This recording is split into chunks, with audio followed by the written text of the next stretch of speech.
Sneha TV. Please like, share and subscribe Sneha TV.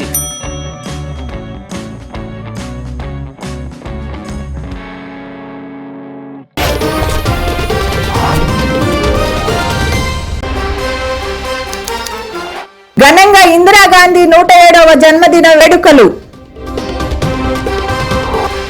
Social మీడియాలో అసభ్యకర పోస్టులు పెడుతున్న 17 మందిని అరెస్టు చేసిన తుని పోలీసులు. సమయం గడవకు ముందే ఇంటికి బయలుదేరుతున్న డాక్టర్లు, రోగులకు అందని వైద్యం. అక్రమాలకు అలవాటు పడిన వైసీపీ నాయకులు, పుష్ప తరహాలో దొంగతనాలు. ఇంద్రుడు కుమారుడు జయంతుడు నిర్మించిన దేవాలయంలో కార్తీక సోమవారం భక్తులు పూజలు. అరకలోయ మండల కేంద్రంలో ఏపీ కాంగ్రెస్ పార్టీ రాష్ట్ర ప్రధాన కార్యదర్శి పాచిపెంట శాంతికుమారి ఆధ్వర్యంలో ఇందిరాగాంధీ 107వ జన్మదిన వేడుకలు మంగళవారం ఘనంగా నిర్వహించారు. చిత్రపటానికి పూలమాలలు వేసి ఘనంగా నివాళులర్పించారు. ఇందిరాగాంధీ ఆశయ సాధన కోసం యువత కాంగ్రెస్ పార్టీ శ్రేణులు పనిచేయాలని పాచిపెంట శాంతికుమారి పిలుపునిచ్చారు. జయంతి ఘనంగా జరుపుకుంటున్నాం. 1917వ సంవత్సరంలో ఇందిరాగాంధీ గారు నెహ్రూ దంపతులకు జన్మించడం జరిగింది. ఉక్కు మహిళగా పేరు పొందిన ఇందిరాగాంధీ గారు పేదల నిర్మూలనకు అనేక కృషి చేసి అనేక దేశంలో అభివృద్ధి కోసం అనేక పరిశ్రమలు, జాతీయ బ్యాంకులు నెలకొల్పడం జరిగింది. తద్వారా నిరుద్యోగులకు ఉద్యోగ కల్పన, అనేక బడుగు బలహీన వర్గాల వారికి అన్ని రంగాల్లో విద్య, ఉద్యోగ, ఉపాధి, భూమి కోసం, వ్యవసాయం కోసం అన్ని రంగాల్లో కూడా కృషి చేసినటువంటి ఏకైక మహిళ ప్రధానమంత్రిగా, భారతరత్నగా నిలిచినటువంటి మహిళ వీరవనిత, కాంగ్రెస్ పార్టీ అగ్రనేతగా మన దేశంలో నిలవడం జరిగింది. ఈరోజు ఆమె పుట్టినరోజు జరుపుకోవడం చాలా సంతోషకరంగా ఉంది. అందరూ కూడా ఈరోజు ఘనంగా ఇక్కడ నివాళులర్పించడం జరిగింది. రాబోయే రోజుల్లో మనం కాంగ్రెస్ పార్టీ దేశంలో, రాష్ట్రంలో ఉంటేనే దేశ పురోగతికి, గిరిజనులకి, హరిజనులకి, నిరుద్యోగులకి, ఉద్యోగస్తులకి అన్ని రంగాల్లో కూడా అభివృద్ధి పదంలో నడవడానికి జరుగుతుందని ఈ సందర్భంగా కేంద్ర రాష్ట్ర ప్రభుత్వం, కేంద్రంలో కాంగ్రెస్, రాష్ట్రంలో కాంగ్రెస్ ప్రభుత్వం లేకపోవడం వల్ల నిరుద్యోగం పెరిగిపోయింది. విపరీతంగా దేశంలో నిత్యావసర సరుకులు పెరిగిపోయింది. నానా ఇబ్బందులు పడుతున్నారు. యువత రాజకీయాల్లో రావాలి, మహిళలు కాంగ్రెస్ పార్టీలో వచ్చి భాగస్వాములుగా పాల్పంచుకొని ఇందిరమ్మ రాజ్యం, ఇంటింట సౌభాగ్యం, ఇందిరమ్మ అడుగుజాడల్లో నడవాలనేసి ఈ సందర్భంగా వచ్చిన మిత్రులందరికీ, నాయకులందరికీ కూడా 107వ గౌరవ ఇందిరాగాంధీ గారి జన్మదిన శుభాకాంక్షలు తెలియజేస్తూ ఈ కార్యక్రమం ముగిస్తున్నాం. జై ఇందిరాగాంధీ, జై కాంగ్రెస్. ఇందిరమ్మ రాజ్యం, ఇంటింట సౌభాగ్యం, ఇందిరమ్మ రాజ్యం, ఇందిరమ్మ గారి నాయకత్వం, ఇందిరమ్మ గారి నాయకత్వం, ఇందిరమ్మ గారి నాయకత్వం. అమలాపురం పట్టణంలోని డాక్టర్ బిఆర్ అంబేద్కర్ కోనసీమ జిల్లా కలెక్టర్ కార్యాలయం ఎదుట బుధవారం వెలుగు యానిమేటర్ల భారీ ధర్నా నిర్వహించారు. ఈ సందర్భంగా యానిమేటర్ల సంఘం నాయకులు మాట్లాడుతూ విఏఓల ఉపాధిని దెబ్బతీసే విధంగా ఉన్న 3 సంవత్సరాల కాలపరిమితి సర్క్యులర్ వెంటనే రద్దు చేయాలని డిమాండ్ చేశారు. ఈ కార్యక్రమానికి జిల్లా సిఐటియు నాయకులు మద్దతు తెలిపారు.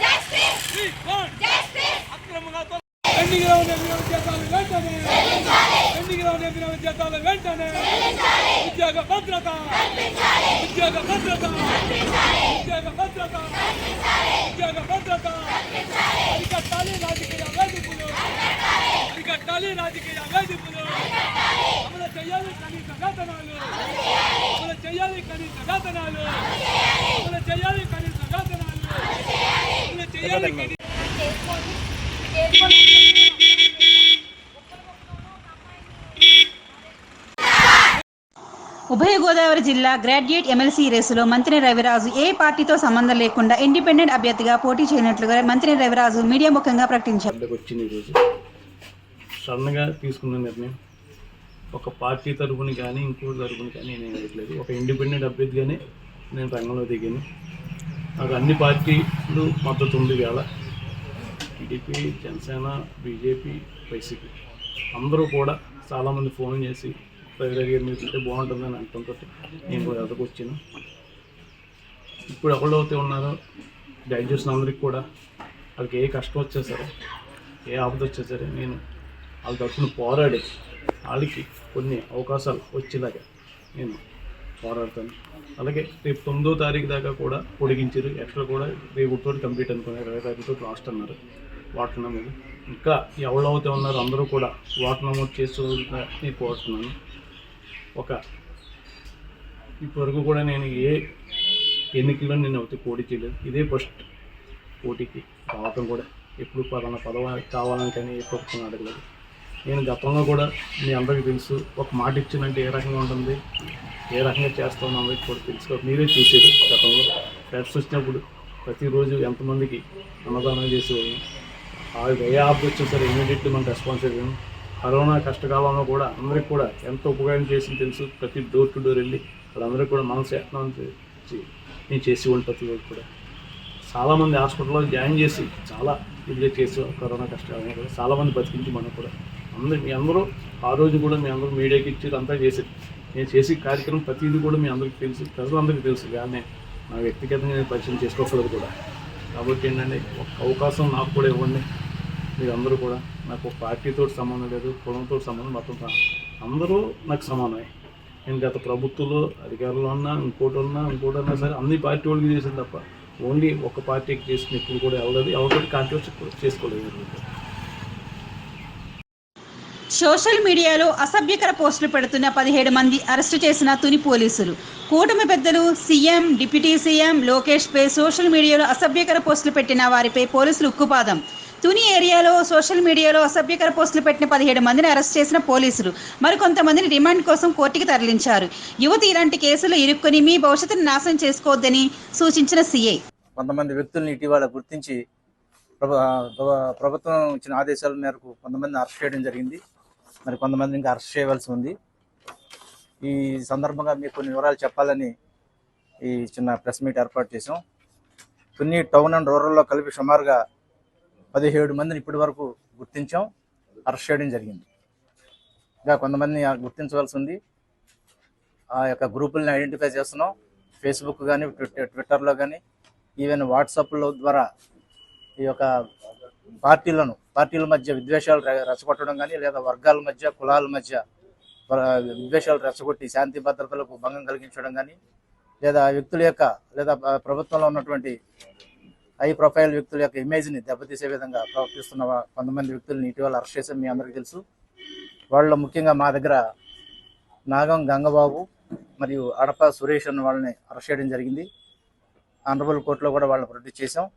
అదేవిధంగా గణేషుల వీర వెంకటరమణ, చింతకాయల సన్యాసిరాజు, ఎలియాస్ చిన్నబాబు, తర్వాత బంగారు బ్రహ్మనాయుడు, యలమంచిలి మణికంఠ, చింతమనేడి గణేష్, కాకినాడ గణేష్ అని 8 మందిని ఇప్పటి వరకు అరెస్ట్ చేయడం జరిగింది. కొంతమంది కోర్టులో ప్రొడ్యూస్ చేయడం, కొంతమందికి 41 నోటీసులు ఇచ్చి స్టేషన్ బెయిల్ ఇచ్చి పంపడం జరిగింది. ఇంకా వాళ్ళు వేరే వేరే గ్రూపుల్లో ఇప్పుడు వీళ్ళు తుని త్రినేత్ర అనే గ్రూప్ ద్వారా కామెంట్స్ పెట్టి, బ్యాడ్ కామెంట్స్ పెట్టి పబ్లిష్ చేశారు. ఈ గ్రూప్లో ఉన్న వీళ్ళందరినీ ఐడెంటిఫై చేసాం. ఇవి కాకుండా రాజు, వెంకట్ అనే ఒక గ్రూపు, తర్వాత తుని పాలిట్రిక్స్ అనే మరో 2 గ్రూపులు ఉన్నాయి. ఆ గ్రూపుల్లో కూడా తుని పాలిట్రిక్స్ గ్రూప్లో తుని టౌన్ సిఐ గారు 8 మందిని ఐడెంటిఫై చేశారు. వాళ్ళు Sheikh Khaja Mohiddin, Eluri Balu, Velugondi George Kiran, alias George Reddy, Isarapu Sai Namavaram అవుతుంది, మొగసల నాగ రామశ్రీను, దిబ్బా శ్రీను, పెంటకోట వెంకటరమణ, కోరుముల్లి లలిత, అదేవిధంగా హనుమంతరెడ్డి, ఇంకో కోర్మయ్య గారి హనుమంతరెడ్డి, ఇతన్ని కూడా ఐడెంటిఫై చేయడం జరిగింది. ఈ 9 మందిని తుని టౌన్ సిఐ గారు ఐడెంటిఫై చేసి వీళ్ళలో కొంతమంది అరెస్ట్ చేసాం. ఈరోజు కొంతమంది కోర్టులో ప్రొడ్యూస్ చేశాం. ఇంకా ఇంతేకాదు ఇంకా కొంతమంది ఉన్నారు. కొన్ని స్టేట్ వైడ్ గ్రూపుల్లో కూడా కొంతమంది మెసేజ్లు ఫార్వర్డ్ చేశారు. వాళ్ళలో అడప సురేష్ అనే వ్యక్తి మీద కడప జిల్లా రాయచోటి పోలీస్ స్టేషన్లో కేసు నమోదైంది. అదేవిధంగా టౌన్ లిమిట్స్ సంబంధించి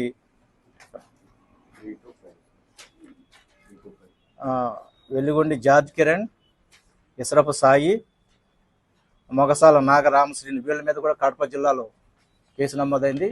వాళ్ళు కూడా త్వరలో వీళ్ళని పికప్ చేస్తారు. ఇంకా వీళ్ళల్లో వేరు వేరు గ్రూపుల్లో పెట్టిన వాళ్ళు ఎవరైనా ఉన్నా కూడా చాలా చోట్ల కేసులు నమోదవుతున్నాయి. వాళ్ళందరూ కూడా ఆయా కేసుల్లో వాళ్ళు ఇన్వెస్టిగేషన్. అనకాపల్లి జిల్లా సమయం గడవక ముందే ఇంటికి బయలుదేరుతున్న డాక్టర్లు. అనకాపల్లి జిల్లా ఎస్ రాయవరం సర్వసిద్ధ ప్రాథమిక హాస్పిటల్లో ఈ ఘటన. ఎస్ రాయవరం మండలానికి ఆనుకొని సుమారు 10 గ్రామాలు ఉన్నాయి. వారందరూ ఈ ఆసుపత్రికి రావాలి. హాస్పిటల్ మారిన పనితీరు మాత్రం మారడం లేదు. డాక్టర్స్ లేకపోవడంతో రోగులకు అందిన వైద్యం ఇలా అయితే ఎలా అంటున్న రోగుల ఆందోళన. దీనిపై ఉన్నతాధికారులు తక్షణమే స్పందించాలని అక్కడ ఉన్న రోగులు కోరుతున్నారు. సరస్వతి హాస్పిటల్కి వెళ్ళామండి. డాక్టర్ గారు లేరు. ఇప్పుడు ప్రతిరోజు 4 గంటలకే వెళ్ళిపోతానని అంటున్నారు. 4 గంటలకి వెళ్ళి రోజు 4 గంటలకి వెళ్ళిపోతారు. ఇవాళ కొత్తగా అడగడం ఏంటి అనేసి అన్నారు. డాక్టర్ గారు లేరు, రిపోర్ట్లు చూడము, కావాలంటే ట్యాబ్లెట్ ఇస్తా వేసుకోండి అనేసి ఏంగానే అన్నారు. అది చెప్పారండి. మరి ఇలా అయితే రోజు ఇలాగైతే ఇబ్బందులు, రోగులు ఇబ్బంది పడతారు కదా. అంటే మీరు అక్కడికి వెళ్ళినప్పుడు ఎవరెవరు ఉన్నారమ్మా అక్కడ? నర్సు, ఇంకొక 2-3 నర్సులు ఉన్నారు. బయటని వెళ్ళంటనే నర్సు అలాగని చెప్పారండి. ఎవరు అంటే అక్కడ మీకు ఎలా సమాధానం ఇచ్చారు? డాక్టర్ లేకపోతే ఏంటి, డాక్టర్ లేకపోతే డాక్టర్ ఎందుకు ఏమైంది అని అడిగితే చెప్తున్నారు సార్ సమాధానం. రిపోర్ట్లు ఉన్నాయమ్మా ఇలా చూపించాలంటే అయితే డాక్టర్ గారు లేరు. రోజు ఇదే టైం అప్పుడు వెళ్తున్నారు కదా, ఇవాళ కొత్తగా అడగడం ఏంటి అని అడుగుతున్నారు. మీకు ఏమైనా ట్రీట్మెంట్ ఏమైనా చేశారా? చేయలేదు సార్, పంపించారు. డాక్టర్ గారు లేరు. అయితే నేను తర్వాత ఏం కానీ అడిగిన తర్వాత ఏటమ్మా ఇలాగ అంటున్నాం అంటే అయితే ట్యాబ్లెట్ ఇస్తారా, టెస్టులు చూపిస్తారా అని తర్వాత అడుగుతున్నారు కదా తప్ప, కానీ ముందు వెళ్ళి వెంటనే మాత్రం చూడట్లేదు.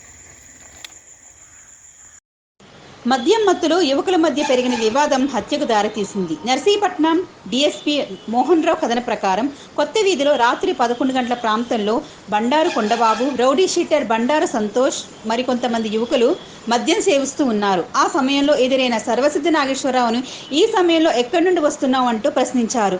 అలా మాట పెరగడంతో ఇరువురి మధ్య వాగ్వాదం పెరిగి తోపులాటకు దారితీసింది. ఆ సమయంలో క్షణికావేశంలో బండారు సంతోష్ కర్రతో కొట్టడంతో నాగేశ్వరరావు అక్కడికక్కడే మృతి చెందాడు. బంధువులు ఫిర్యాదు మేరకు కేసు నమోదు చేసి దర్యాప్తు చేస్తామన్నారు. ఇప్పటికే బండారు సంతోష్ అదుపులోకి తీసుకున్నామని, బండారు కొండబాబు పరారీలో ఉన్నారని తెలిపారు. ఇలాంటి సంఘటనలు పునరావృతం కాకుండా పట్టణంలో రాత్రిపూట గస్తీ పెంచుతామని, 10 గంటలు దాటిన తర్వాత బహిరంగంగా మద్యం నిషేధిస్తామని అన్నారు. ఇందులో కూర్చోబెట్టుకుని శంకర్ అనే అతను మోటార్ సైకిల్ డ్రైవ్ చేస్తే సురేష్ అనే అతను మా వెనకాల కూర్చున్నాడు. ఈ ముగ్గురు కలిసి ఈ గురందరపాలెం నుంచి రోడ్లోంచి పెద్ద వీధిలోకి వచ్చి ఈ ఇక్కడ కొత్త వీధిలోకి వచ్చి పక్కన అతన్ని నాగేశ్వరరావుని దింపారు. ఇంటి దగ్గర దింపి తిరిగి ఆ శంకర్ అనే అతను తిరిగి వెనక్కి వస్తుంటే ఇక్కడ తిరిగి వెళ్ళేప్పుడే ఇక్కడ ముగ్గురు ఈ రౌడీ షీటర్ ఒక అతన్నాడు సంతోష్ అని, ఆ తర్వాత కొండబాబు అని, వాళ్ళిద్దరూ కూడా ఇక్కడ మద్యం చేస్తున్నారు. ఆ టైంలో ఇక్కడ కొంచెం గొడవ అయింది. ఇటు ఎందుకు వచ్చారా మీరు, ఈ టైంలో ఇటు ఎందుకు వచ్చారా అని చెప్పి అది ప్రశ్నించడం జరిగింది. మీరైతే గొప్ప అని చెప్పి ఇతను ఎవరైతే చనిపోయిన వ్యక్తి ఆ నాగేశ్వరరావు వాళ్ళని గట్టిగా ప్రశ్నించడం జరిగింది. సరే తాగి ఉన్నారని చెప్పి వెనకాల ఉన్నోళ్ళు అతని సిచ్యువేషన్ పీస్ఫుల్ డిఫీట్ చేసేసి అతను ఎవరినైతే చనిపోయిన వ్యక్తి నాగేశ్వరరావు, సరస్వతి నాగేశ్వరరావుని దగ్గరలో ఉన్న అతని ఇంటి దగ్గర ఒక 400 మీటర్ల దూరంలో ఉంటుంది ఇల్లు, అక్కడ దింపేసి తిరిగి శంకర్ అనే అతను మోటార్ సైకిల్ మీద ఇక్కడ తిరిగి వెనకొస్తుంటే ఈ సంతోష్ అనే వ్యక్తి అతను ఆపి సిగరెట్ కాలుస్తూ మళ్ళీ ఎందుకు వచ్చారో ఇటు నువ్వు అని చెప్పి సిగరెట్ అతని మీద ఇక్కడ కాల్చి మెడపైన కాల్చాడు. ఈ విషయం మళ్ళీ వెళ్ళి అతనికి ఎవరైతే చనిపోయిన వ్యక్తికి ఈ శంకర్ అనే వ్యక్తి వెళ్ళి చెప్పాడు, ఇలా నన్ను ఆపారు, సిగరెట్తో కాల్చారని చెప్తే అతను వెంటనే చనిపోయిన వ్యక్తి ఎవరైతే నాగేశ్వరరావు వెంటనే అడుగుదాం పదా అని చెప్పి ఇతను మన శంకర్ అనే అతను పక్కనే ఉండే ఒక నవీన్ అని వాళ్ళ బంధువు అవుతారు. ముగ్గురు కలిసి ఇక్కడికి అటాక్ వచ్చారు. నవీన్ మోటార్ సైకిల్ మీద ఇతను ఎక్కించుకుని వచ్చాడు, ఎవరిని ఈ నాగేశ్వరరావుని ఎక్కించుకుని వచ్చాడు. ఇక్కడికి వచ్చి ఇక్కడ అతనేమో వెనకాల నడుచుకుంటూ వచ్చాడు, ఎవరు శంకర్ అని అతను. ఈలోపు వీళ్ళు మళ్ళీ ఇక్కడ ఇదే సీన్లో మంత్ అవుతున్నారు కదా, మళ్ళీ ఇక్కడ అడ్డం పడి అక్కడ మళ్ళీ ఎందుకు మా వాడిని కొట్టారని చెప్పి ఇతను అడగడం జరిగింది. ఎవరైతే నాగేశ్వర చనిపోయిన వ్యక్తి ఎవరైతే ఉన్నాడో ఈ సంతోష్ని కొండబాబుని మా వాడిని మళ్ళీ ఎందుకు కొట్టారు మీరు అని చెప్పి అడగడం జరిగింది. అక్కడ జరిగిన గొడవలో సంతోష్ అనే వ్యక్తి పక్కన ఉన్న కర్ర తీసుకుని అతన్ని నాగేశ్వరరావుని కొట్టడం జరిగింది. అతనికి ఎడమ చెవి వెనక భాగంలో అది గట్టిగా దెబ్బ తగిలింది. నాగేశ్వరరావు వయసు సుమారు ఒక 32 years ఉంటాయి. ఇన్సిడెంట్ రాత్రి 11 గంటలకు సుమారు ప్రాంతంలో జరిగింది. వెంటనే మేము సీన్కి ఎస్పీ గారి ఆదేశాల మేరకు మేము సీటుకు రావడం జరిగింది. అలాగే టీమ్స్ అవి వేశారు, టౌన్లో పెట్రోలింగ్ చేయడం జరిగింది. వెంటనే ముద్దాయిలను పట్టుకోవడం కోసం మేము 4 టీమ్స్ మేము నాలుగు వైపులకు వెళ్ళడం జరిగింది. సంతోష్ అనే వ్యక్తి రౌడీ షీటర్ని మేము కస్టడీలో తీసుకున్నాము. ఇతను ఇంకొక అతను కూడా ఇన్ఫర్మేషన్ ఉంది. ఈ కొండబాబు అనే అతనికి సంబంధించి కూడా మాకు ఖచ్చితమైన సమాచారం ఉంది. అతన్ని కూడా మేము ఈరోజు అరెస్ట్ చేస్తాము, చేసి ఇద్దరిని కూడా రిమాండ్ చేస్తాము. ఈ విషయం మీద మేము నిష్పక్షపాతమైన దర్యాప్తు చేస్తున్నాము. మా పబ్లిక్ మాకు సహకరించాలి. దీన్ని ఇష్యూ చేయాల్సిన అవసరం లేదు. మేము ముద్దాయిలను కూడా వెంటనే అరెస్ట్ చేస్తాము. రూరల్ సిఐ గారు, టౌన్ సిఐ గారు, వాళ్ళ సిబ్బంది, నేను కూడా రాత్రి నుంచి ఇదే దీని మీదే ఉన్నాము.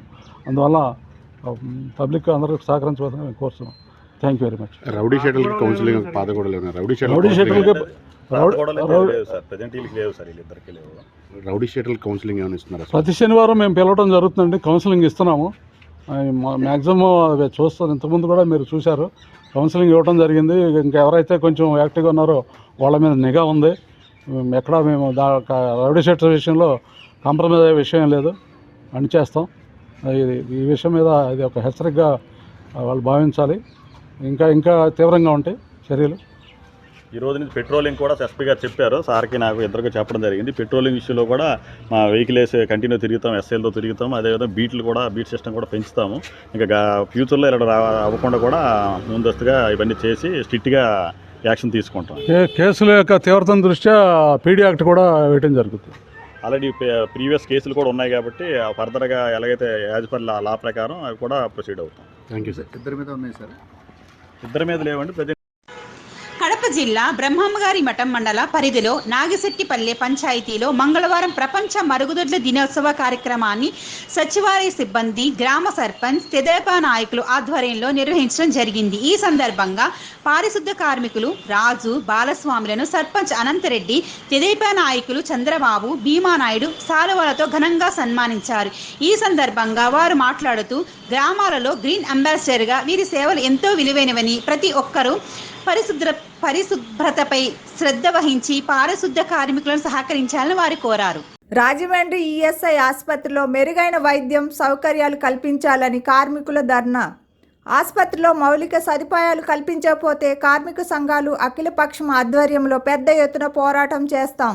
ఏఐటియుసి రాష్ట్ర అధ్యక్షులు రావులపల్లి రవీంద్రనాథ్ పిలుపు ఇచ్చారు. ఇంకా ఈ కార్యక్రమంలో సిపిఐ నగర కార్యదర్శి వి కొండలరావు, జట్ల లేబర్ యూనియన్ ప్రధాన కార్యదర్శి Chappa Ramana, paper mill workers union నాయకులు Bhadrarao Ramakrishna, municipal worker union అధ్యక్షులు రమణ, ఏఐఎస్ఎఫ్ జిల్లా అధ్యక్షులు చింతలపూడి సునీల్, ఏఐవైఎఫ్ జిల్లా కన్వీనర్ కె శ్రీనివాస్, ఆంధ్రప్రదేశ్ మహిళా సమైక్య జిల్లా కన్వీనర్ కె లావణ్య, జట్ల సంఘం అధికారి బాడి అప్పలనాయుడు, వెంకట్రావు, సత్యనారాయణ, హరినాథ్, రాము, మహిళా సమైక్య సీనియర్ నాయకులు ఎడ్ల లక్ష్మి, సేపుని రమణమ్మ బేగం, మహిళా సమైక్య నగర అధ్యక్షులు కె కొండావతి, వివిధ కార్మిక సంఘ నాయకులు సంఘీభావం ప్రకటించి పాల్గొని ప్రసంగించారు.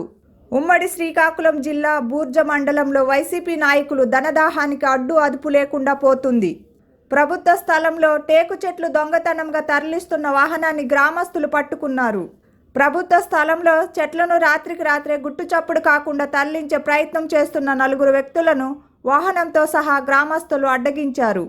దొరికిన వాహనంలో ఎక్కించిన టేకు దుంగలు ప్రభుత్వ స్థలంలోనిది అని, అక్రమార్కుల కళ్ళు దానిపై ఉందని స్థానిక ఎంఆర్ఓకు మరియు ఫారెస్ట్ అధికారులకు ఫిర్యాదు చేశామని గ్రామానికి చెందిన అప్పలనాయుడు, టెంకాల బెనర్జీ మీడియా ప్రతినిధులు తెలిపారు.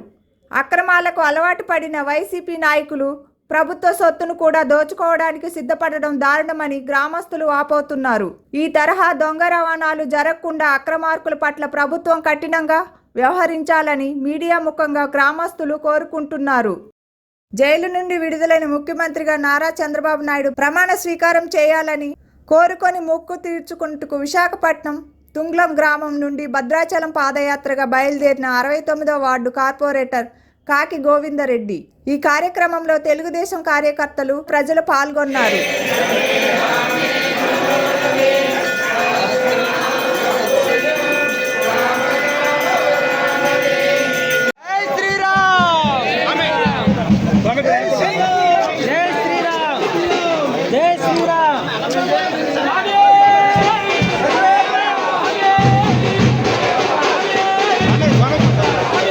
జై శ్రీరామ్.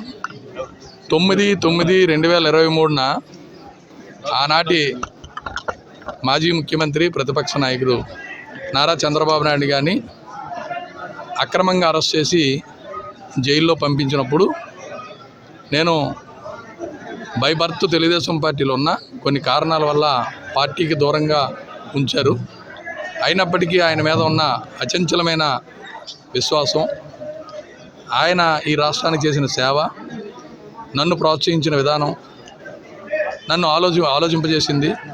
ఆయనకి జరిగిన అన్యాయాన్ని ఖచ్చితంగా ఒక మనిషిగా ఖండించవలసిన బాధ్యత ఉండి ఆ రోజు నేను చంద్రబాబు నాయుడు గారు ఆ రోజు అరెస్టుని ఖండించి నల్ల దుస్తులతో నిరసన తెలియజేసి ఒక వారం రోజులు ఆయన మీద భక్తి విశ్వాసాలతో, ఆయన మీద ప్రేమతో నిరసన కార్యక్రమాలు చేయడం జరిగింది. అలాగే ఆ రోజు నల్ల దుస్తులు ధరించి ఒక రోజంతా ఉపవాసం ఉండి ఈయన సెప్టెంబర్ 21వ తారీఖున నేను మొక్కుకున్నాను. ఆ రోజే ప్రెస్ మీట్ పెట్టి ఖండించడం జరిగింది. ఈయన తక్షణమే జైలు నుంచి విడుదల అవ్వాలని, విడుదలైతే ఈ రాష్ట్రానికి ముఖ్యమంత్రి అవ్వాలని, అయిన వెంటనే భద్రాచలం తుంగలాం రామాల నుంచి భద్రాచలం రామాలయం వరకు నడిచి వస్తానని మొక్కుకున్నాం. ఇది పూర్తిగా వ్యక్తిగతంగా ఆయన మీద ఉన్న అభిమానంతో, ప్రేమతో ఆ రోజు మొక్కుకున్నాం. మరలా ఎలక్షన్స్ ముందు మన సస్పెన్షన్ విడుదల చేయడం, టెక్కలి పరిశీలకులుగా నియమించడం, పార్టీ అప్పచెప్పిన బాధ్యతను సంపూర్ణంగా పనిచేయడం జరిగింది. అయితే ఈ సందర్భంగా నేను ఈరోజు శ్రీ రాముల వారి జన్మ నక్షత్రమైన పునర్వసు నక్షత్రాన మంచి ముహూర్తాన పాదయాత్ర చేయాలని సంకల్పించాం. ఈరోజు ఈ సంకల్పం విజయవంతం కావాలని శ్రీరాముని, ఆంజనేయ స్వామిని ప్రార్థిస్తూ ఈ పాదయాత్రను మొదలు పెడుతున్నాను. జై శ్రీరామ్. మధురవాడ బ్రిడ్జి పక్కన స్కూల్ గోడని ఆనుకొని ఉన్నటువంటి వాచ్ మెకానిక్ షాప్లో నుండి ఉన్నట్టుండి మంటలు చెలరేగాయి. పైన కరెంటు వైర్లు ఉండడంతో ఏం జరుగుతుందో అని రోడ్డు మీద ప్రయాణికులు భయాందోళనలకు గురి అయ్యారు. విజయనగరం జిల్లా మెంటాడ మండలం జయతి గ్రామంలో స్వయంభూగా 11వ శతాబ్దంలో వెలసిన శ్రీ భ్రమరాంబిక సహిత మల్లికార్జున స్వామి ఆలయంలో కార్తీక 3వ సోమవారం సందర్భంగా భక్తులు పూజలు నిర్వహించారు.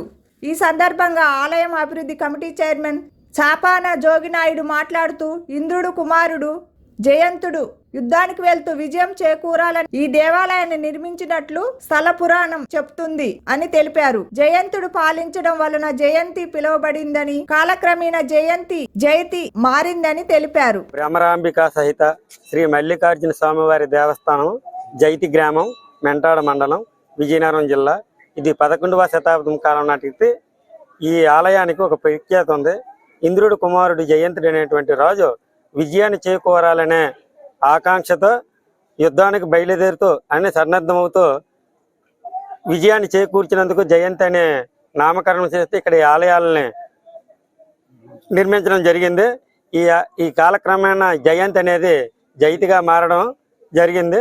ఇక్కడికి కార్తీక మాసము, మహాశివరాత్రి పర్వదినాల్లో అనేక మంది భక్తులు ఆలయాన్ని సందర్శించుకుని తమ మొక్కులని తీర్చుకుంటారు. అదేవిధంగా ఇది 3వ సోమవారం. ఈ ఆలయానికి అనేక మంది వేల కొలది భక్తులు పక్క జిల్లాల నుండి, ఒరిస్సా రాష్ట్రం నుండి కూడా రావడం జరుగుతుంది. అలాగే ఈ ప్రతి వారం వచ్చినటువంటి భక్తులకి త్రాగునీటి సదుపాయము, పులిహార ప్రసాదము, మరి లడ్డూ ప్రసాదం అన్నీ కూడా భక్తులకి ఏర్పాటు చేయడం జరిగింది. అలాగే ఇవన్నీ కూడా భక్తుల యొక్క సహాయ సహకారాలతో ముందుకు వెళ్ళడం అనేటువంటిది జరుగుతుంది. Sneha TV, please like, share and subscribe Sneha TV.